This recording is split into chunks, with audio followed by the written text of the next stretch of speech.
Bueno, la primera cuestión es saber qué es la confesión. Si tuviésemos que buscar una imagen, ¿no? que pusiese en gráfico la realidad de la confesión, me parece que sería muy oportuno la del abrazo. La confesión es un abrazo entre el hombre y el Dios que Cristo nos presenta y nos dice que es un Padre. El hombre que conoce su pecado, es consciente de haber realizado actos libres en los que ha elegido el mal, la no verdad, la fealdad. Ese hombre herido se presenta a su Padre diciéndole que le gustaría recibir su perdón, que aquella realidad negativa, que aquella culpa no existiese. Lo que no es fácil imaginar es la potencia de ese abrazo. Cuando uno piensa, por ejemplo, en un submarino, en un objeto introducido a muchos metros de profundidad, la presión que ejerce el agua sobre aquel objeto es tremenda. Cualquier fisura, ¿no?, que presentase una juntura de dos piezas de ese submarino sería suficiente para que el mar entrase allí por la fuerza que ejerce sobre todos sus puntos. El amor de Dios es potente, es poderoso, está siempre alrededor del hombre, con sed del hombre, buscando al hombre, y en el momento en el que el hombre presenta la más mínima fisura, es decir, yo quiero vivir con Dios, yo quiero compartir mi vida con Dios, yo quiero estar unido a Él, Dios lo aprovecha para inundar el corazón humano. Cuando Jesucristo resucita, se presenta a los apóstoles y lo primero que les dice es paz. Pero en segundo lugar les dice, id y perdonad los pecados, aquello que vosotros retengáis quedará retenido en el cielo, lo que desatéis quedará desatado en el cielo. Lo que Cristo les da es el poder del perdón, se lo entrega a los apóstoles, a la Iglesia, para que ella lo gestione. Pero quien perdona es Cristo. Y Él está aquí, pero no físicamente. Y entonces, a través de su cuerpo místico, de su cuerpo que es la Iglesia, Él quiere que su boca, su aliento, sus oídos escuchen y den la paz, el perdón y la curación a cada uno de los hombres que se acerca a Él. Benedicto XVI, en este libro, Dios y el mundo, afronta uno de los desafíos que se le echan a los que se presenta el cristianismo. Muchas veces se ha dicho que la presión que ejerce la Iglesia sobre las conciencias es dañina. Y sin embargo, el Santo Padre dice, es posible que se den abusos de sentimientos de culpa, pero dice, lo peor sería la extinción de la capacidad de percibir la culpa. Y entonces busca un ejemplo que es muy claro. Eso era lo que perseguía la educación nazi.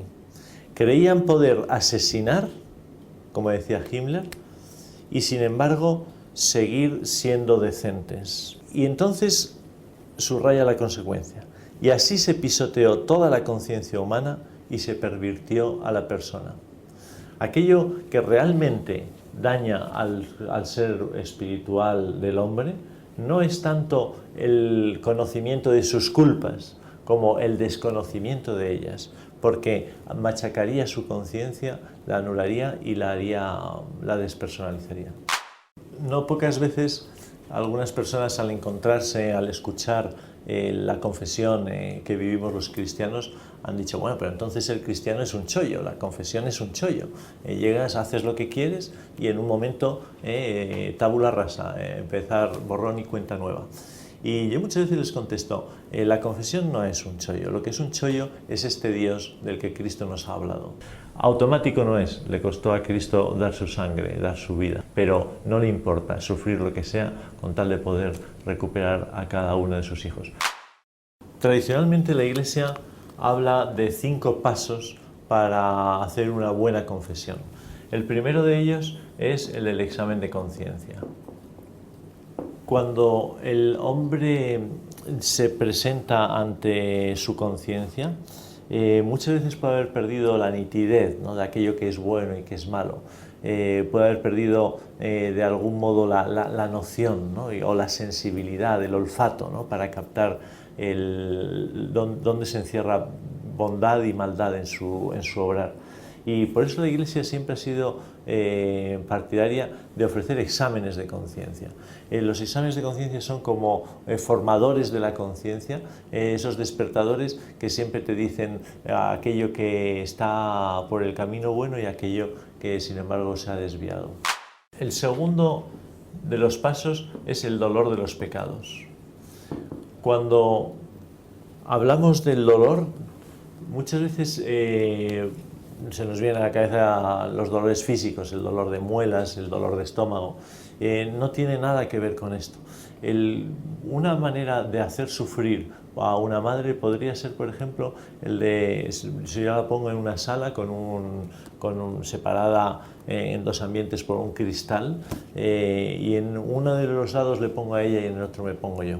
Si saco un cuchillo y empiezo a cortarme el dedo pulgar, poco a poco, veré que los gritos de mi madre son de horror, son terroríficos, porque le estaría doliendo muchísimo que yo me cortase el dedo. Realmente a ella no le estoy haciendo nada. Pues algo así ocurre con Dios. Cuando nosotros hacemos alguna acción que hace daño a nosotros mismos, a Dios le duele. Cuando hacemos una acción que hace daño a otra persona, también le duele. Cuando realizamos una acción que le hace daño a él directamente y que le ofende a él, también. Entonces, ¿qué dolor hace falta para confesarse bien? Pues el de la conciencia del dolor que yo he causado en Dios. Aunque también existe un dolor más imperfecto, como es el del temor al castigo, el temor a vivir eternamente sin Dios, en la soledad, y entonces ese también es digno, porque cualquier resquicio que nosotros hablamos es suficiente para que Dios nos conceda su perdón. El tercer paso es el propósito de la enmienda. Cuando uno se confiesa, tiene la idea de rehacer su vida de acuerdo con las enseñanzas de Jesucristo. Pero eso no quiere decir, y todos tenemos experiencia, que en un día, en una semana, en unas horas yo vaya a cambiar completamente de conducta. No, hay hábitos, hay fuerzas que muchas veces no son más fuertes que yo. El propósito de la enmienda sencillamente consiste en decir, yo quiero al final del camino llegar a adecuar mi vida exactamente a las enseñanzas de Jesucristo. No sé si ahora podré, pero mi intención es ir en esa dirección.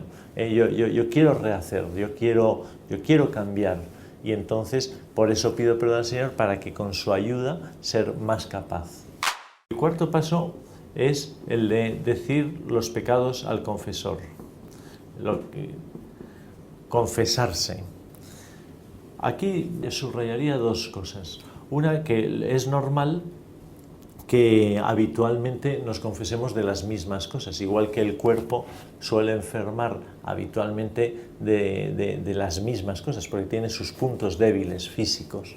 El alma también tiene sus puntos débiles, y es frecuente que pida perdón a Dios habitualmente de unas cosas que se parecen o que se llaman con el mismo nombre. Pero de la misma manera que yo compro todos los días una barra de pan, pero el pan que compro es distinto, aquello de lo que pido perdón a Dios en cada ocasión son realidades distintas. Y por otro lado, el de la exigencia de decir todo. Cuando yo me pongo delante de Dios, digo, Dios mío, esta es mi situación, esta es mi vida, esta es el empleo de la libertad que yo he realizado, y yo lo que quiero es pedirte perdón. Va implícito que mi voluntad es presentarle todo mi pecado para que Él me conceda todo su perdón. Ir y ocultar alguna de las acciones pues sería un contrasentido, y por eso no solo Dios no nos podría perdonar, sino que además se esconde como cierta burla de Dios. Vengo para decirte todo, pero no te lo digo. El último paso, cumplir la penitencia. Consistirá pues en unas oraciones, en unas acciones pequeñas que uno puede realizar con facilidad, y que son como los primeros pasos dentro de ese nuevo camino que se ha propuesto andar. Estos 5 pasos siempre han estado presentes en la confesión. Luego el orden ha ido variando. Por ejemplo, la penitencia había que cumplirla antes de recibir el perdón, antes de la absolución. Pero la Iglesia profundizó y se dio cuenta, se podría interpretar o se podría llegar a la idea confundida de que el perdón lo obtengo por las obras de penitencia que he realizado. Y la Iglesia dijo, vamos a ponerla después. Primero, Dios nos concede el perdón a través de su Iglesia y es gratuito el perdón. Y luego la penitencia, más que un pago, es un comienzo de vida nueva.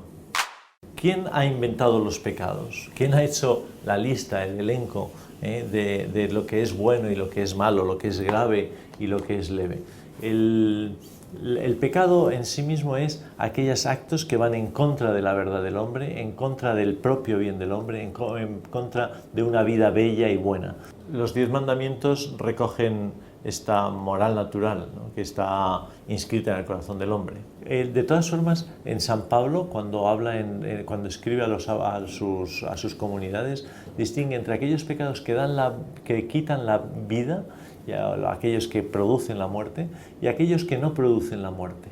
Y él especifica algunos de ellos. Y la Iglesia no ha hecho más que continuar con esa tradición, con esa enseñanza de Pablo, y igual que en la vida humana. Hay actos que rompen la relación con una persona, entre padre e hijo, entre un matrimonio, entre amigos, y actos que sencillamente ensucian la relación, pero que no la rompen. Esos son los pecados mortales y lo que la Iglesia llama los pecados veniales.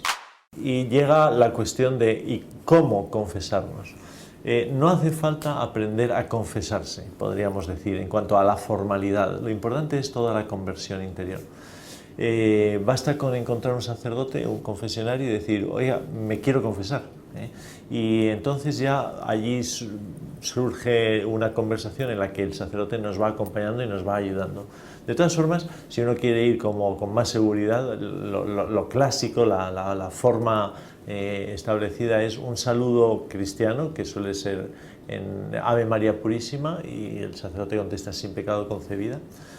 A continuación uno dice el tiempo que hace que se confesó, pues hace tanto tiempo, mi última confesión fue en tal momento, y le quiero pedir perdón a Dios y dice las cosas de las que se arrepiente y que quiere pedir perdón a Dios. Una vez ha terminado, el sacerdote, bueno, otra posibilidad es que uno le diga al sacerdote, no le importa preguntarme y así me ayuda usted a ir haciendo el examen o a ir diciendo las cosas. Una vez termina, pues el sacerdote da unos consejos, unas pautas que puedan ayudar, que quieren ser, bueno, de acogida y de fuerza y de medicina. Y luego, por último, le imponen una penitencia que suele ser algún acto de oración sencilla para rehacer la nueva vida. ¿Y qué dificultades se nos pueden presentar para confesarnos? Me parece que la principal dificultad que puede surgir, y que surge de hecho, es la incapacidad nuestra para entender el enorme amor de Dios por nosotros, el enorme interés y la misericordia suya que no le importa nada más que poder estar junto a cada uno de sus hijos. Recuerdo una imagen que ponía Santo Tomás de Aquino. Decía que todos los pecados de todos los hombres, de todos los tiempos, en todo el planeta, todos ellos en comparación con el amor de Dios, la misericordia y la potencia del amor de Dios, venían a ser como un grano de arena y una montaña. Todo nuestro mal es como un grano de arena al lado de la bondad y del amor de Dios, que vendría a ser como una enorme sierra montañosa.